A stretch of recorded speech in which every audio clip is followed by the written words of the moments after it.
I won't do the music thing this time, John. Oh. Because I think I'll do that in post. I mean, I enjoyed it, but I like awkward situations. Kevin, I feel like you're overcomplicating the YouTube thing. Just record it and post it on YouTube. No, we are live on YouTube right now. Oh, okay. All right. Yeah, what about here, not on Facebook? No, we're live on Facebook.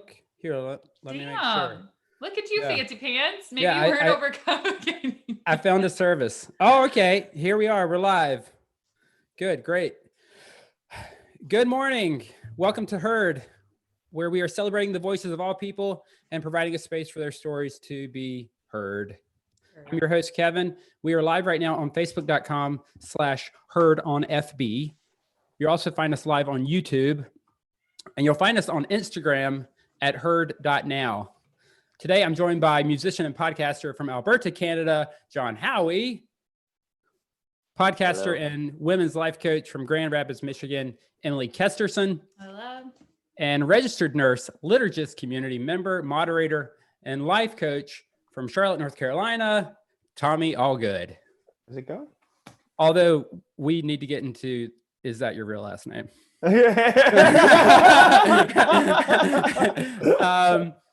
Today, we have chosen the Trevor Project as a nonprofit to donate to. The Trevor Project, which I just learned about last year, is determined to end suicide among LGBTQ youth by providing life-saving, life-affirming resources, including a nationwide 24/7 crisis intervention lifeline, a digital community advocacy educational programs that create a safe, supportive, and positive environment for everyone. So that's that. Now we're ready to go. Cool. Thank you guys for being with us. Yeah. I know last week I was titling the show All the World's Problems, because that seemed very apropos for a couple weeks as we thought the world might end. Thought the world might end. Yeah, me, not the toilet paper. Toilet paper. I had my toilet order paper over there.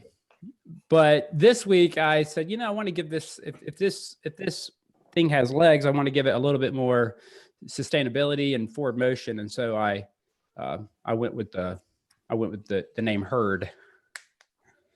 Awesome. And I wanted to create a space for people to share their stories and hear voices that I felt like weren't being heard in the mainstream circles.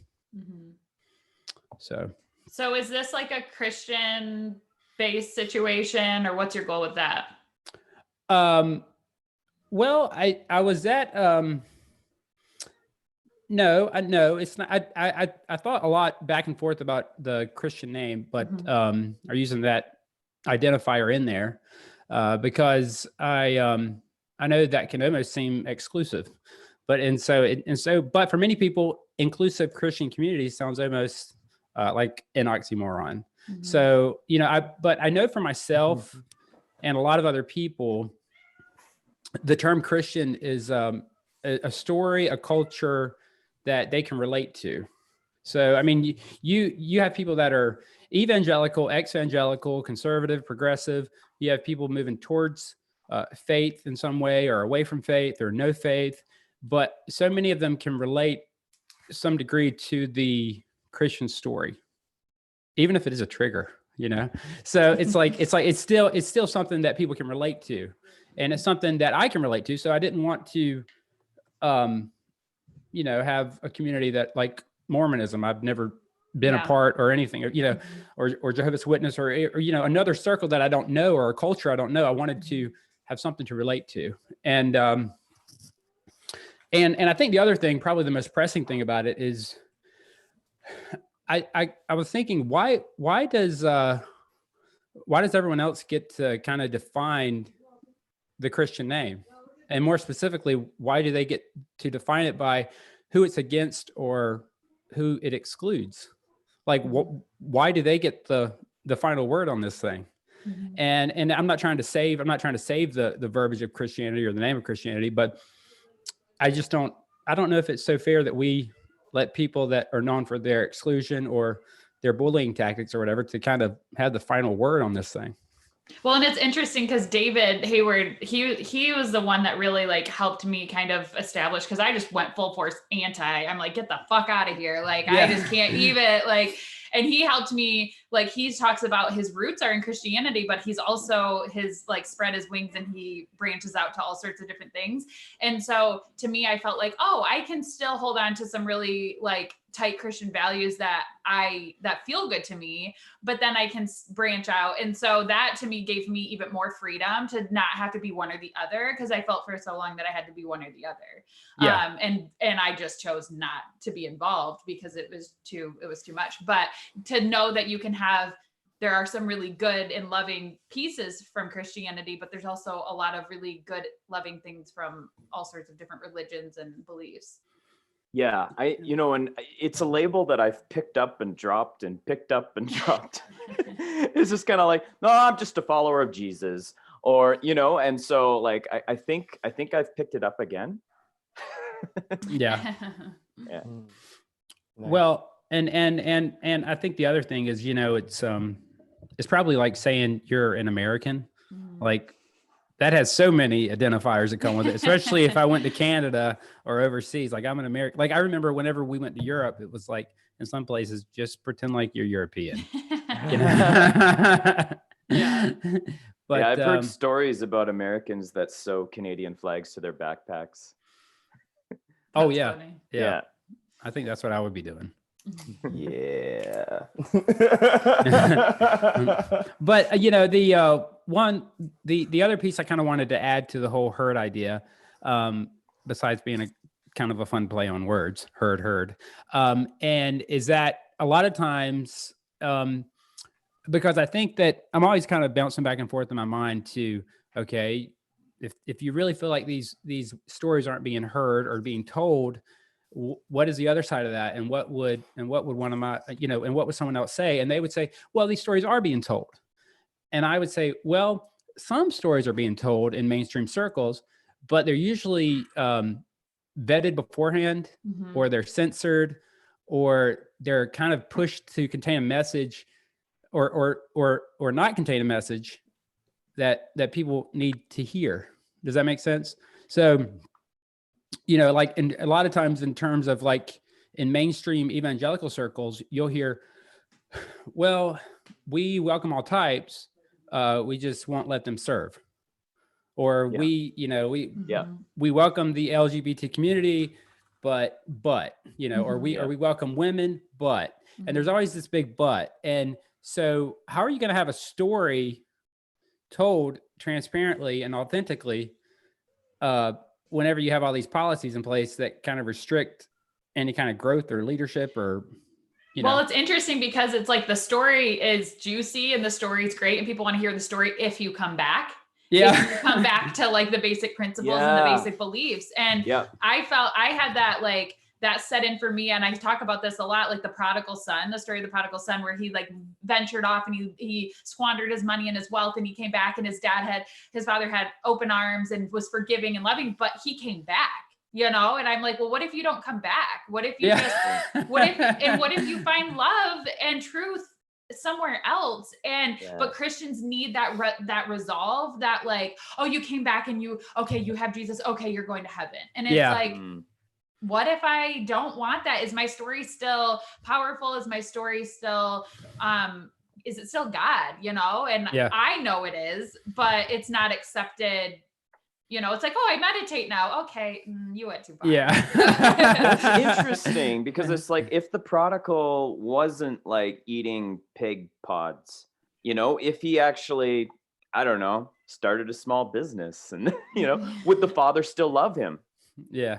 And I'm like, I would think so. I think he would. He seems like a really great father, and a great father loves unconditionally no matter what and is accepting. And that's the way I would view it. But I don't know that's not the interpretation I always had of the story, and that's not always the interpretation I was taught. So I view it as a beautiful story. I think it's wonderful. And but I didn't always see it that way. And I'm not sure the church sees it that way as a whole, but I don't know. That's such an interesting question. I'm going to be thinking about that for a while. We actually did a series on the prodigal son a little while back, and at various iterations through the week, we took ourselves and put ourselves in each character in the story. So somebody at one time we were the brother, at one time we were the prodigal son, at one time we were the father, and to talk about that story and create essentially a new context with it. Because one of the things that I feel about when we talk about the prodigal son is that we come at it from a very presumptuous angle, as if the spaces that we in are home right there, as if home can't be anywhere else. And for me, that just really reduces the mystery of God, that and so when I think about God as mystery, God as like this powerful being, and trying to fit into a box of Christianity and then a sect of Christianity, whether that be Baptist or whatever the case, I think we begin to reduce God to a smallness. Yeah. 100%. Yeah. That's kind of how I felt when I went through my journey. I'm like, God is the earth. God is like the stars and the galaxy. There's so much about God, like the intricacies of the earth and our brains and everything that was created. And here we are reducing it down to like our interpretation of the words of the Bible and our interpretation of how other people should live. Like we've narrowed it down to that. And I'm like, you guys, like the sky's so blue, the sun is shining. It's like, it's so good. There's so much to learn. There's so much mystery. Like the mystery thing. And like accepting that it's mystery that I'm never going to understand in this life, and like that is so fucking beautiful and exciting to me. And it's like I live for it. I'm like, what can I learn today about the unconditional love of God that is like the wind blowing and the water flowing, and it's like so fucking exciting. What's not exciting is Revelation says this, and you shouldn't be gay, and you shouldn't be, it's like it blows my mind that that's what it's been reduced down to, because God is so beautiful, whether Christianity is or not, I don't know, but it's such a beautiful thing. I think about all this in terms of cages, and I think we put ourselves in spiritual cages, and it's like not recognizing that anything outside of that cage is real. And so you live a caged, spiritual lifestyle, or you can live a caged artistic lifestyle, or a caged philosophical lifestyle or ideological lifestyle. And so that's a big passion of mine, is like, let's break people out of their cages. And I think the problem is people often break themselves out of their cage and then put themselves in a new one. And it's like, no, live uncaged. Yeah. So Tommy, I want to hear your story, how you became uncaged. How's that for a segue? Great. Love it. Get right to it. Sports Center. Yeah, I would say it's more of a story of becoming uncaged. I don't know if I'm fully uncaged yet, right? So yeah, I tend to put everything in the context of becoming these days, and so was just listening earlier, and all the things that y'all mentioned were so good, because I actually grew up Jehovah's Witness. Oh, okay. Well, there you go. I want to hear all about that. I am so ready for this. My boyfriend's dad was Jehovah's Witness. His mom was a Jehovah's Witness. And I'm like, yes. Yeah. And they consider themselves very much Christian, the Christians. And everybody else is essentially separated or alienated from God. And so I still struggle with trying to be very charitable and recognize that there are really beautiful and good people that practice that belief system. There are people who are deeply empathetic, deeply sympathetic, give you the shirt off of their back. But yet there, even I look at that juxtaposed with other evangelical faiths. It doesn't matter that if you're a good person and you're still hurting people. And so it sort of led me on my deconstruction journey, or as I like to say, my discovery journey.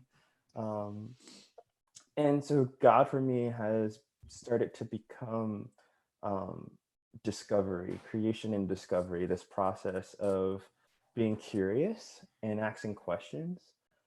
And I think that's so holy. In the beginning, we weren't alienated from God. The scriptures says in the beginning, it was good. Yeah. So like, what does it mean to fully embrace goodness on this earth? And so tied up into that in my story is the story of my Blackness, the story of my queerness. And so it's been a journey of discovery and curiosity. Yeah. So I mean, what specifically would you like? Yeah. So I mean, whenever we, last week when we were talking to Taylor, he mentioned, it's always fun to hear how people grew up, because that you can't really control a lot of that. But then there's usually something that happens in your late teens, early 20s, maybe mid 20s, that like a moment or that you can kind of remember where you start to see outside of the box or start to ask questions. And, for him, it was a really pivotal moment when his friend's father committed suicide. And he told that story last week. And I guess I love to hear what it is that kind of, what was it that made you start to ask questions? Because I would assume that for a long time you couldn't ask any questions. I don't know if I can point to a pivotal moment as much as I have always been questioning internally. Like I came out to my mom when I was 12, and we started the whole let's pray the gay away thing.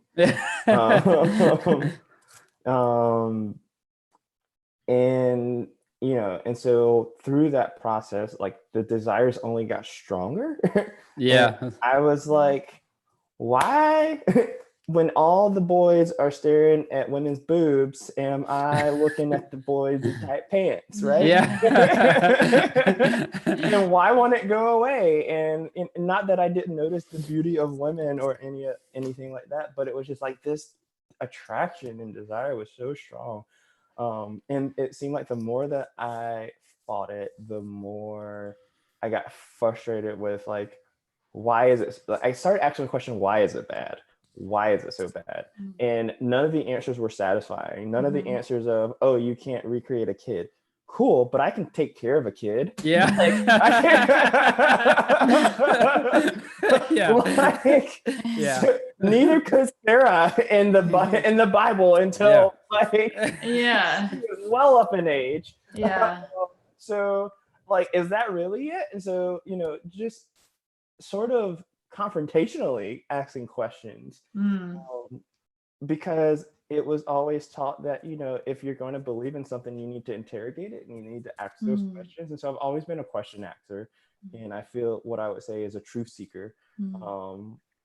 And for me, truth is truth, no matter who's speaking it. Yeah. So that's going to be truth across the board, whether that's a Christian speaking it, a Buddhist speaking it, a Hindu speaking it, a Jew speaking it. Truth is going to be truth. And so I'm looking at what are these universal truths of how we live in the best way to live. And so we were talking about Christian earlier. The reason that I still identify as Christian is because it's the water that I grew up in. Yeah.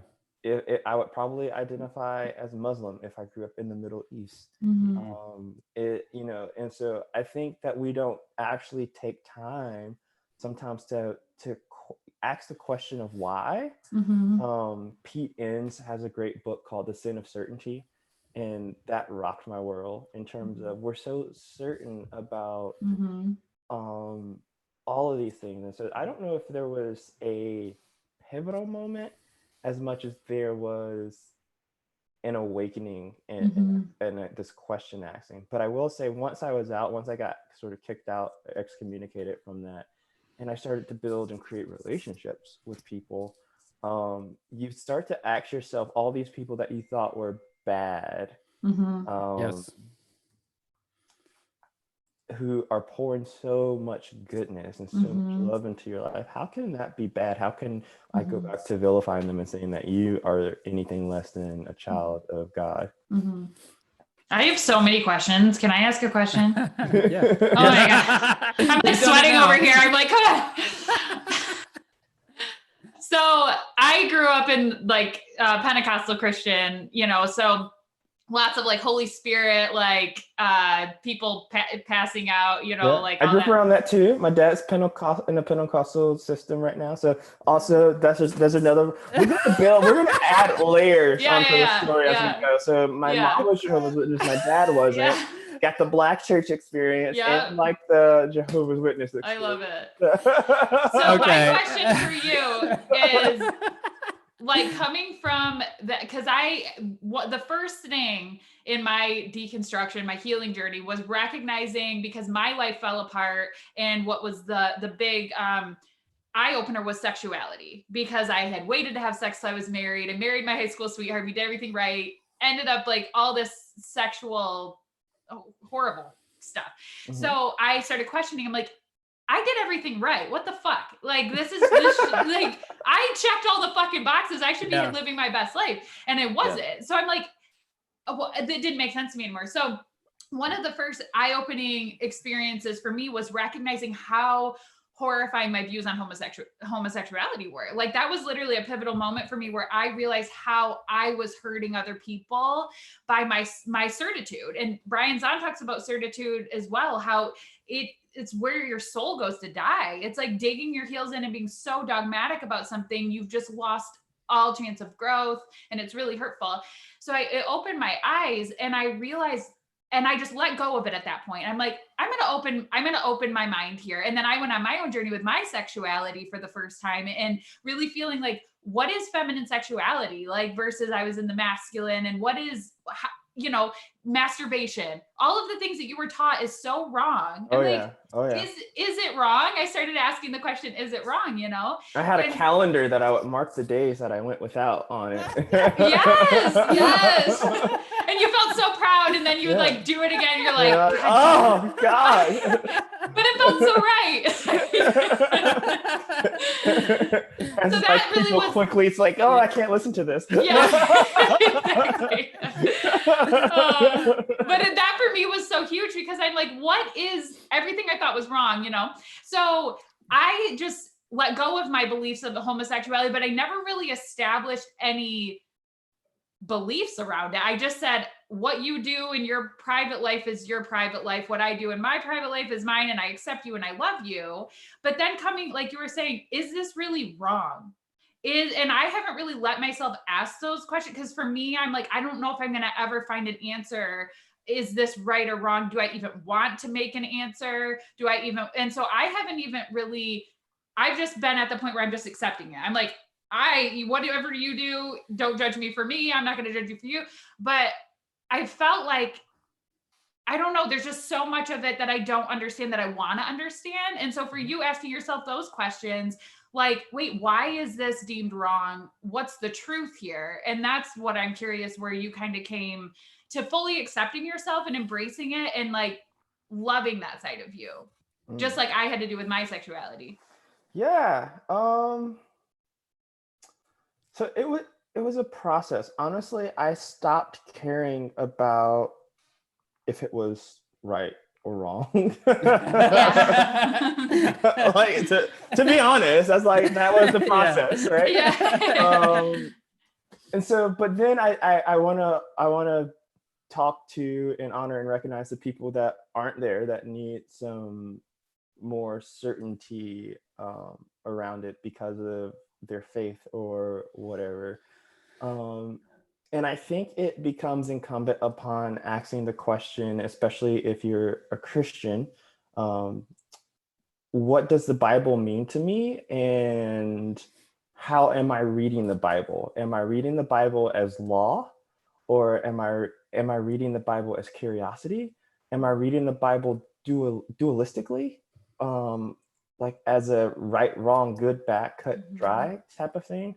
Because I think it's kind of hard to really read all the Bible literally when it talks about, like, I don't know, Revelation and 5-eyed, 6-eyed animals, and you know. And so, like, I think so. I think beginning to take a critical lens on the Bible and asking the questions, how did we get the Bible here, right? And so when we think about homosexuality, was not even a word in the Bible. It was a word that we made up maybe like 100 years ago or so in Germany or something. And so I don't think that we can look at scriptures aside from the cultural narrative and the cultural story that was going on at that time.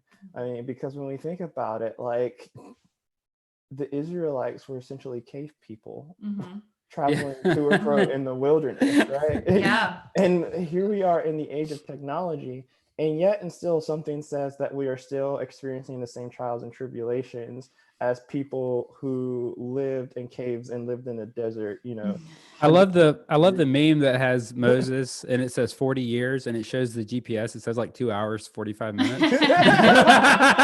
It's just like, really? That's awesome. Yeah, and so it's like that's not a question that interests me around the theological okayness of who I sleep with and who I love. When I look at a person like King Solomon, who had, you know, hundreds of concubines, and nobody's batting an eye. and we're like, wait, but God's approved of that. Like God sanctioned that chosen nation. That God said, I love this people. So if God can love that, then why are you saying God can't love me for liking a penis? Of all things. I love that too, because I've like, it was something that has really helped me was saying there's no such thing as right or wrong. And when you that's freedom. It's like, it's either hurtful, it's either love or it's pain. And I want to be feeling love and giving love out. And that's kind of what I narrowed it down to. And I never really formed an opinion. But I love what you say. It's just like, it's not even a fucking question I want to answer. Like, it's not even a place my mind needs to go because it doesn't matter. Yeah. I mean, and there's been a lot of books, you know, to deconstruct the epistemology and the pedagogy of all this stuff. And so like Matthew Vines, if I can point you in that direction, Google's a friend for you. There's a book called Queer Theology by Len Tonstad. And they're just really great theological resources. And so I think if we are calling ourselves Christians, I think it's incumbent upon us to examine our theologies and what kind of theologies are we putting into those canons for us, or are we just allowing people to dictate our theologies for us? I think the common element between both your is that there's this idea of shame in religion and the body. I know that's obvious, but it's just that it's so interesting that shame that was placed upon you about your body actually caused so many more issues, as you know, versus them saying accept yourself, love yourself, your sexuality is good the way you were created. But you know, and that kind of brings me to this, like, Tommy, when I look at you, I see you as such a whole person. And I'm like, this guy, he doesn't have, you know, he has many excuses to probably not be that way. So you must have one heck of a therapy bill or something. I just don't understand. I mean, you are so disarming. I was trying to I was trying to describe you to a couple of friends the other night, and I was like, I'm really looking forward to talking to Tommy, because even in our Facebook messages, he's so damn gracious. It's disarming. Yeah, you can't possibly argue. No, just, you know, and I just think it's beautiful, and I just want you to know that that's at least how you come across on the web. Maybe in person, you're a real asshole. I don't know. I mean, I definitely have asshole moments. I'm not perfect. There'll probably be points in this conversation that make some people real uncomfortable, because like we will talk about race at some point. You know, and so it's not about incumbent upon me to convince anybody of anything. And there's a freedom in that. Like I spent all of my childhood trying to convince people that their lives needed saving. And now my approach is, I'm going to live a life with you, and that's how we're going to save each other. I love that. I like that. Well, and on that note, one of the messages I sent to you, I'm trying to find it real quick, is I was like, how do you feel about, I wanted to give the show a title, and I said, how do you feel like about the title of finding grace in the margins of life, you know, marginalized as Black or queer or whatever, and you found grace in those areas. And you said, and this is a perfect response. You said, instead of grace, can we do faith? Because grace, when paired with a conversation on oppression, seems to prioritize it over justice. Justice as repair and not punishment. And I was like, can you speak to that? I was like, preach. Yeah. So faith as opposed to grace. I think before we have that conversation, let's sort of set the stage for where my logic and reasoning behind that. And so I think when we think about Christianity in its history, I think we have to acknowledge the actual history of it. That Christianity is man-made ultimately. Jesus didn't say, "Follow me and call yourselves Christians," right? And so within that, when men touch things, we have a tendency to change them or to swap it for our benefit. And so along the way, as we've gotten Christianity, it's also gotten mixed up with these narratives of empire and dominion. You know, and so, and we teach it in Sunday schools. We teach it like God will give you everything that you want, or like you're a holy person and this land belongs to you. And so I think that's an important thing to acknowledge, because when we look at our Christian religions, when we look at U.S. American empire, I can't divorce how we practice Christianity from the waters, again, that we swim in. And unfortunately, the waters that we swim in are waters steeped in a white supremacist culture, white supremacy culture.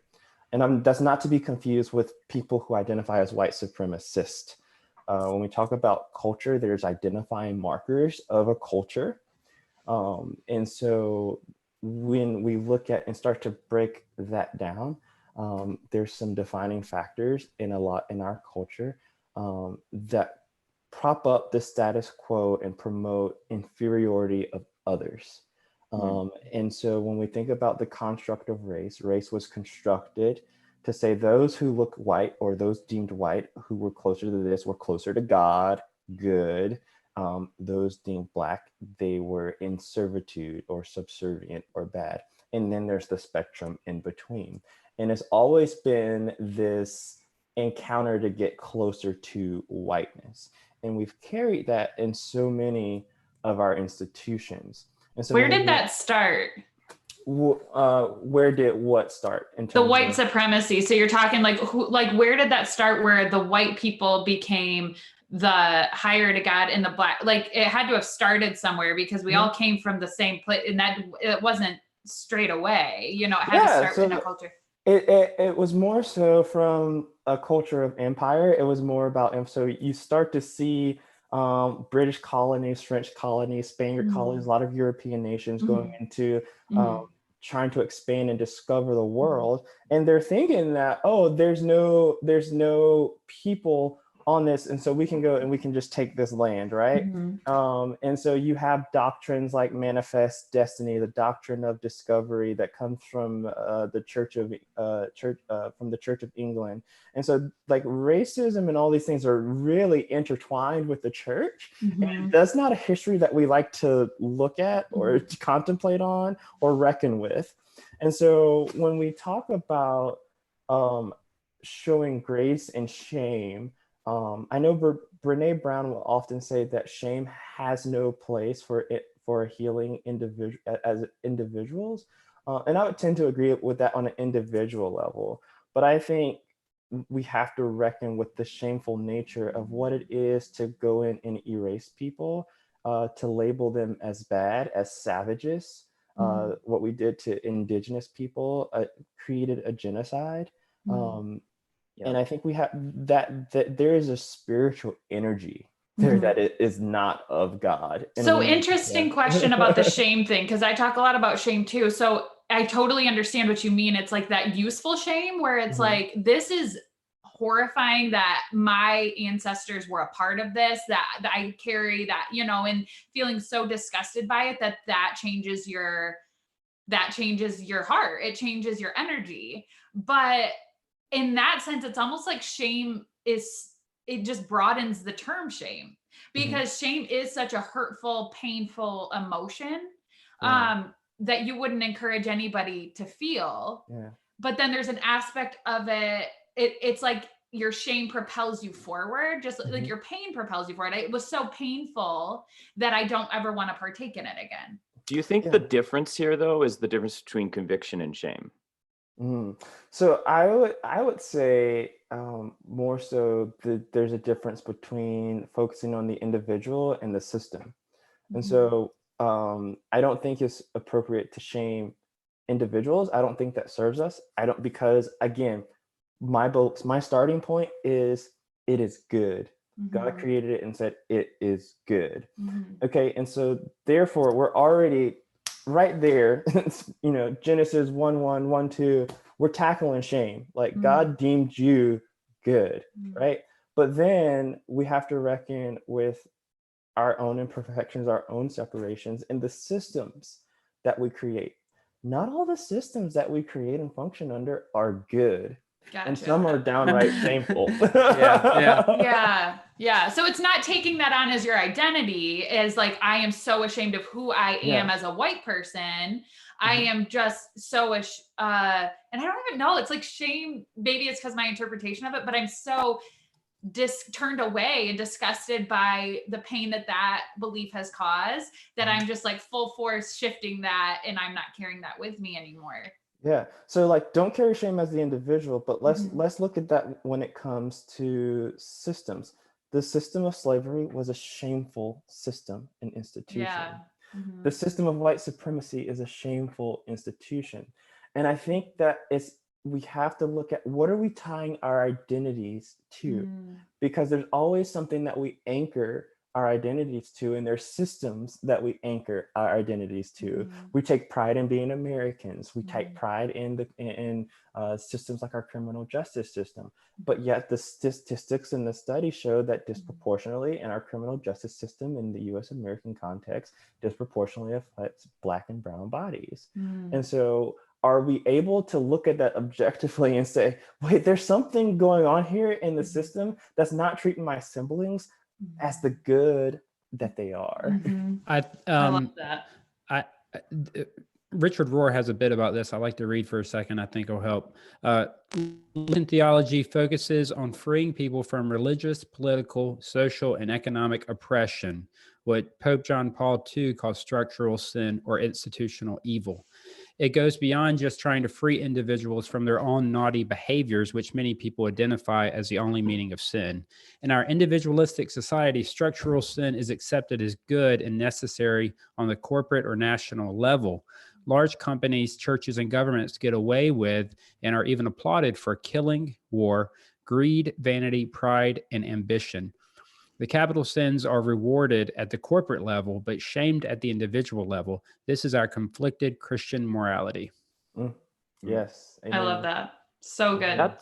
I think that's something that I always find interesting when observing America as a Canadian, is like this idea of pride. And I know there's probably a sort of Canadian pride, but it's not like something that's so ingrained in our culture that it's an expectation. It's that nationalism.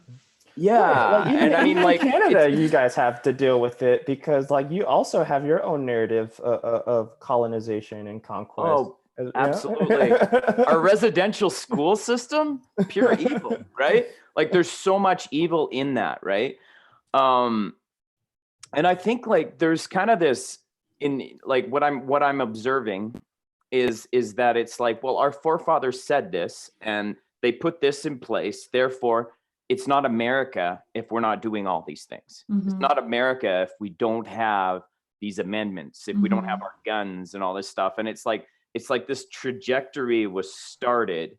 And so then when people push against that, it's un-American. So progressives are un-American, but conservatives are very American, and they're keeping the original intention of the forefathers. In Canada, I don't know if there's like a let's go back. I mean, there's a bit of a religious right, but the religious right doesn't have enough pull because there's a lot of progressive conservatives. And so for any conservative to come to power, they've got to please those progressives as well. And so they can't go full, Christian conservative. Somehow in America that works, where it seems like every politician has to, at some level, pretend to be a Christian, except for Bernie Sanders, right? Only exception, like. Yeah. Well, yeah. I was gonna say Pete Buttigieg, but I forgot he's Episcopalian, I think. Yeah. Anyway. Yeah. No, he ran on creating a religious left. Yeah. So. Yeah, exactly. And it's so interesting because in Canada, every politician has to pretend to be irreligious, whether they're religious or not. And so it's the opposite. Yeah, that's not real. Like, I'm like, okay, well, I mean, like we had like Andrew Scheer, who was the leader of our Conservative Party, and people are like, hold on though, like you're pro-life and you voted against gay marriage. And he's like, yeah, those are my personal convictions, but I'm not going to act out on them publicly at all. And so I was like, what you just did there is you pissed everybody off. Mm-hmm. You know what there's I mean? no room for authenticity, and there's no room for, it's so exclusive, no matter how you twist it with the government. It's like you have to be, in our culture, white and Christian are the two big things. I mean, yeah, those are the main, and if you check those boxes, you're sitting pretty. Mm-hmm. And if you stand against that, there's still that aspect of the majority of the people that have ran for office, I would say 90% have claimed to be Christian, I would assume. And so there's no room there's no freedom. There's what Americans call freedom is not freedom. Mm. It's just brainwashing.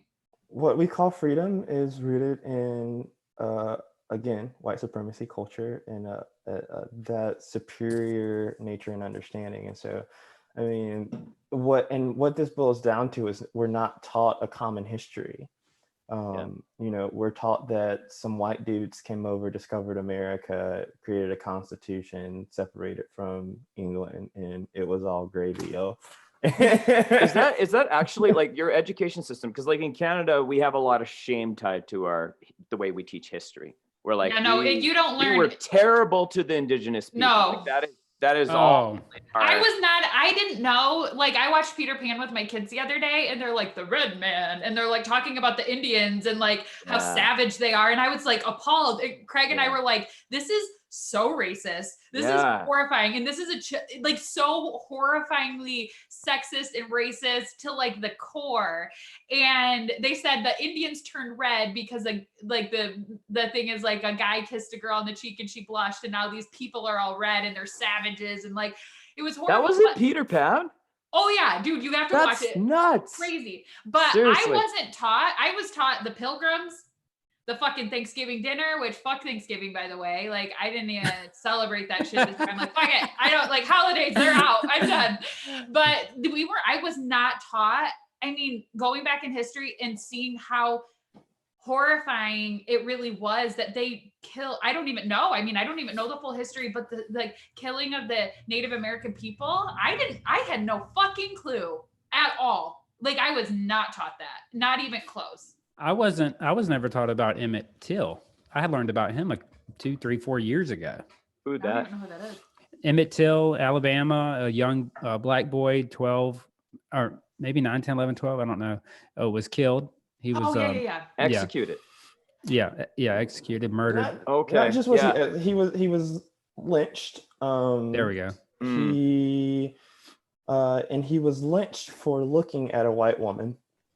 And the white woman went to her husband and said that this person whistled at me. And so the white men in that town went and gathered him, beat him unrecognizable, dragged him through a car and hung him. Yeah, I started the book and it was rough. Dude, and that wasn't that long ago. Yeah. What year was that? Did you say again? Maybe 1950s. I got the book back here. I can go grab it. But on another note on that, in terms of Trumpism, this last year or two, that there's a sign there that's a memorial to him in Alabama, I believe, or Mississippi, and it was shot. Like people would go out and do it, use it for like target practice. So it still comes up. I mean, this isn't dead. This is very much alive, which I think is. I literally lived this because I grew up in a, I would say 99% of the people, I didn't really even know any Black people. I grew up in a really Christian, very white, like it was my upbringing. And so when Black Lives Matter, when that whole thing came about and I was still in the church, I was like, what the fuck are they complaining about? I'm not even kidding. It's horrifying, like the stance that I had. And I had absolutely no concept of other people, other races, other religions, the oppression, the things that I had no idea. And then now that I've branched out a little bit, it's horrifying to me. And we're not taught this stuff. And it's just, I was that Trumpism person. That's why I just ran so fucking far from the church, because that was the church to me. The church was anti-gay, it was so racist. I mean, the shit that came out of my mouth growing up, it just out of ignorance. So hearing these stories and hearing what you went through and hearing, it's just like, my jaw drops even still, because I wasn't aware of, I'm still learning about all this stuff.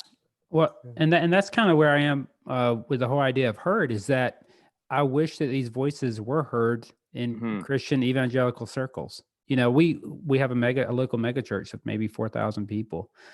Do you ever think that they're going to allow a gay Black male to come and speak on a Sunday morning about his experience in Christianity, about his experience as a gay man in that congregation, about his struggles? But see, all of this whole turmoil and uneasiness and being on the minority side is so strange and foreign to the white evangelical church. They're used to being the power. They're used to having the answers. They're used to being before. And so to be in a situation where they're actually being told and being and having to listen and having to be changed and having to sit with that uneasiness is so foreign to them. And there's a relinquishing of power in that situation. I was in Washington, D.C. with my wife years ago, and we went to Outback Steakhouse. And I guess it was in a predominantly Black neighborhood because we were the only white couple in there. And I was like, I've never been in this situation. And it's just, I think for so many people, like if I would have been taught Emmett Till in the church growing up, I can almost guarantee you I would have been taught that he disobeyed the rules. Yeah. Yeah. And so I guess my question for you, Tommy, is there's a part of me when I have friends that if I bring up the issue of LGBTQ, or I bring up an issue that I feel like the church needs to speak out about, whether it's the immigration or something, I get a few different responses. One is, we don't want to be divisive. We don't want to be political. Or we hear things like, we don't want to take a stance. Or I think my favorite I've heard is, well, lives are still being changed in our community because we're still relating to people that just aren't there yet, and we don't want to lose them. Can you speak to this? I mean, at what point do you say, grow up? Grow up, change, listen. It can't be an easy message. At some point, it's going to require change. Well, if I'm going to answer this from a Christian lens, or I don't know how we can say that we're followers of Christ and then resist divisiveness or standing out as separate. It's one thing that really rocked my world. About a year ago, I was in LA and I went to this church called New Abbey, and they were preaching on sort of the temple and the rooms that made up the temple, and sort of how our understanding of God has gone from sort of this physical to this internal space. But the closer you were to that internal sanctum in the temple, the closer you were to God. So went the thought process at that time, right? But here in this figure that we follow, this Christ figure, this Jesus, when we look at Jesus, Jesus never actually went to those innermost places in that temple. Jesus actually started his ministry on the margins. His friends were out on the margins in the wilderness. And that symbolically was the farthest away that you could get from God during that time. And that concept just rocked my world, because with his body, Jesus is beginning to embody a new way. Jesus goes, "You heard it said, but I say to you." So Jesus is always this challenging figure, this figure that's sticking up for the oppressed, this figure that is trying to bring liberation to those who are oppressed. The woman who had the blood flow in the crowd, she was supposed to be stoned. Jesus said, let the first person who has no sin pick up the stone and stone her, and had such compassion for this person, for this woman who, in a society where women, automatically you counted them in a category of oppression because of how they were treated and expected to be seen and not heard. And so I think when we do that, we're just upholding a system that works for us and that makes us comfortable who are practicing it, and us in that sense being typically white males or those deemed as white. Even to the point of when we bring it down, and I'm sort of derailing, when we bring it down to feminism, in today's context, when we think about the different waves and iterations of feminism, it's always been because these waves exist because even in the feminist movement, we've not wanted to talk about the intersections of class and race as it relates to that. And so it was, how can I, as a white woman, get as close to and share power with white men? And it wasn't about bringing up everybody, right? And so I think there's things that we have to reckon with when we look and say, this is the figure that we want to follow, that we want to serve. Jesus was divisive. He flipped tables over. He ran them out of the temple. I love it. Yeah. Right. Yeah. He was this he wasn't just a person that just sat there and like, all right, everybody just listen nicely now, and raise your hand when spoken to, and be rude and fall. He broke rules. He challenged the law. And so this notion of law and order without any critical thought to the thing that we are following, I just don't really have any grace or sympathy for it, because it continues to put the onus and the pain at those who are marginalized and those whose voices that we cover over and don't listen to. So good. Sorry. I was talking to a friend about how, like, I'm a math major, so I always think in terms of a mathematician, really. Nerd alert. And what I was saying is, like, I love mathematics because it boils everything. Like, if you can learn an algorithm, you can solve like 1,000 problems. And in the conversation, this guy is like very, very conservative. Like, he's against social justice. Like, that's what we were talking about on my podcast and all this stuff, right? And so, but what came of the conversation that I thought was really interesting is when I said that, he's like, well, Jesus was the same way about algorithms. And it's like his algorithm, and what we arrived at is Jesus' algorithm was love God, love others. And I'm like, the core of all of this is that it's like every human being has a spark of the divine in them. And so if we look at, people that are from the LGBTQ community, people who are different colors, different cultures, different religions, it's like everybody has a spark of the divine in them. Can we bring that out? Can we work with that and love each other and find this divine love? Because if God is truly love, love will lead us to him. It's funny because when you say there's a spark of divine in us, Yeah. I just have come to the point where Jesus literally said, we are sons and daughters of the Almighty God, just like he was the embodiment of unconditional love of God and came as a son or daughter.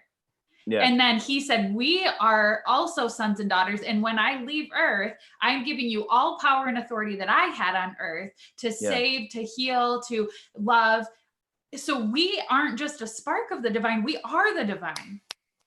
Like we are that.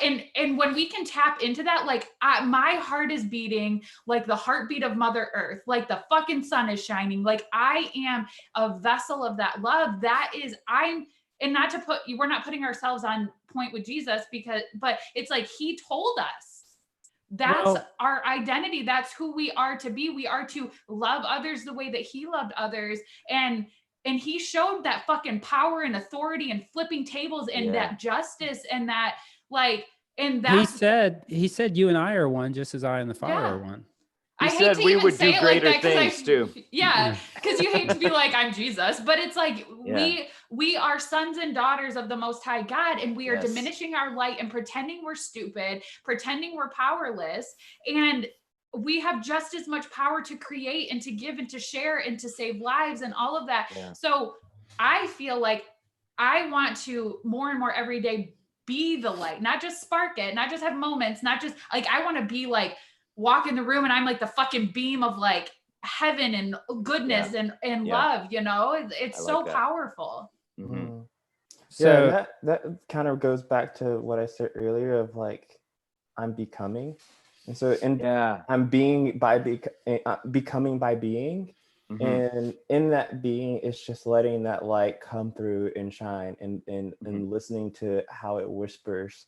And it's such a process forever. It's such a growth. Like you never arrive. Yeah, absolutely. And it's fun. What a fun life, you know?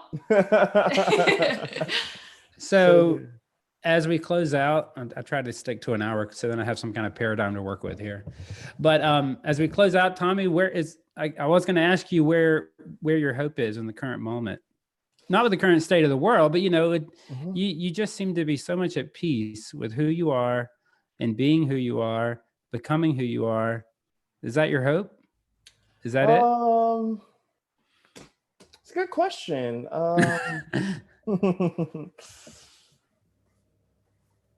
My hope. I don't think my hope will be realized in my lifetime. The hope I have, I guess, that I'm working on is to continue to get close to people. Brian Stevenson, the author of Just Mercy, highly recommend that you all check it out if you haven't. Talks about the things that changed him in his work. He created the Equal Justice Initiative, based down in Alabama. And he's freed about 130 some people off of death row.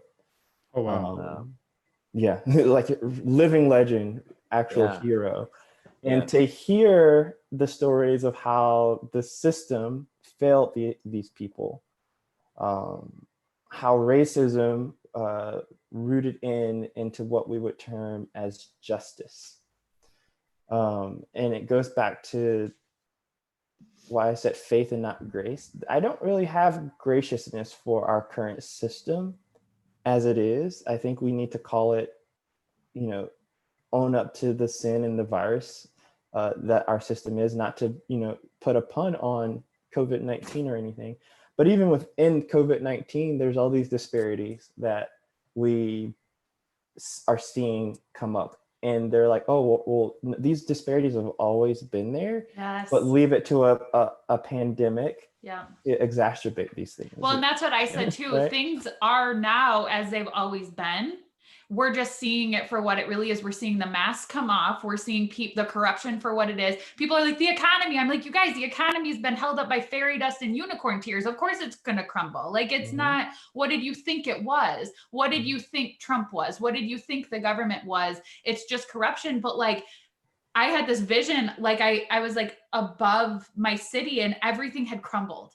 And it was just like everything, you just saw everything for what it was, but it was so peaceful and beautiful because it's like, we can't hide anymore. We're faced with our true selves. We're faced with the ugly, the good, bad, and the ugly, with how the system works, all of it. What a pivotal moment in history if you really if you're really able to face your darkness, if you're really able to say, I don't like what I see. It can be a really healing time. And I feel like we're kind of being forced into that, which is to me a great thing. Yeah. So to be a little controversial, I get, my hope is that it all crumbles. Yeah. Like, I love it. I love it too. Like that is that, and truly not just a destructive crumble that wreaks more carnage, but sometimes to begin to heal in medicine, we have to break a bone and reset it. And so in that spirit of repair, in that spirit, I hope that the systems that we have put blind faith in for so long begin to crumble, and we begin to see the systems and the institutions for the oppressive nature that they are. And not just that we begin to see our complicity in upholding the systems. I'm complicit in upholding systems of white supremacy. White supremacy hurts me just as much as it hurts each and every one of you. And we all have our work to do to be aware, to awaken to that. And so Brian Stephen talks about getting proximate with people. So in addition to the system crumbling, my hope is that we get proximate to our siblings, that we listen to stories, that we allow those stories to sink into our hearts and transform us. And I think that there's something really spiritual about that. The cosmos has been on my mind this week. And this beautiful notion of, in addition to what you were saying about Mother Earth, and, when you, at various points, when you just kind of zoom out, like if you look at a forest from the forest top and the trees, it looks like it's breathing, right? It, like, the earth has this vibration. Yes. When we think about the universe isn't just this thing that's all, like, it's a contracting and expanding thing. When we think about the rock that we live on, that called Earth, is hurtling, not only are we orbiting around the sun, but then our system is like orbiting through the universe. Right. And so, like, it's so big, there's so much mystery, and yet we're so small. But in our smallness, we are mighty. And we have the power to heal, and we get to not we're all stardust. And Neil deGrasse Tyson talks about this. It's such a beautiful concept that we're all just stardust and rock orbiting around one another. And so it's my hope that we start to orbit around one another, that we find the beauty in the chaos of our lives, and that we take those moments just to slow down and breathe and see each other. There's if you look at an aerial view of the rainforest, you can't see, like, there's certain aerial views where you can't see because the trees have, like, they've pulled the water up and then they spritz it out into the air, and it literally across the entire rainforest just mists. And then that mist comes back down and it, like, cycles through, and you can literally see the earth, like, it's so alive. It's such a living, breathing entity. And I picture myself plugging into that. It's like, I want that water flowing through me. And then I want to get out that the Bible calls it, I just did a meditation on this that I'm going to launch, but it's the rivers of living water. And I'm like, I want the rivers of living water of truth and love. I want to plug into that and then have that come out of me and actually be what's powering the earth, and I really think that energy makes such a bigger impact than we can even wrap our brains around. Amen. You are 80% water, Yeah. Dad joke. Thank you guys for Tommy. I hope you'll come back, because that's good conversation. I want to keep hearing. I feel like I can live the rest of my life just listening and learning. You can. Yeah. I'm gonna stop the recording.